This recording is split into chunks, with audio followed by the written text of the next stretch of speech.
औज़ुबिल्लाहिमिनश्शैतानिर्रजीम बिस्मिल्लाहिर्रहमानिर्रहीम।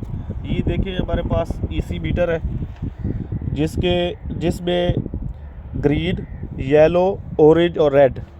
अगर ग्रीन है 0.4 से 1 तक, ये इसका मतलब ये है कि जो हम चेक कर रहे हैं ईसी, इसके अंदर कोई आयंस नहीं है, पानी पीने के काबिल है, आप पी सकते हैं पानी। ठीक है जी।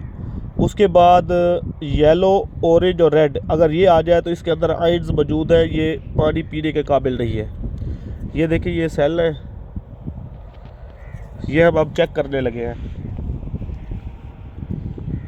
ये हम पीने वाला पानी नहीं चेक कर रहे, ये इरिगेशन के लिए चेक कर रहे हैं कि ये जो है ना खाद के जो है ये पानी खेतों में लगा सकते हैं नहीं लगा सकते। खारा तो पानी नहीं है।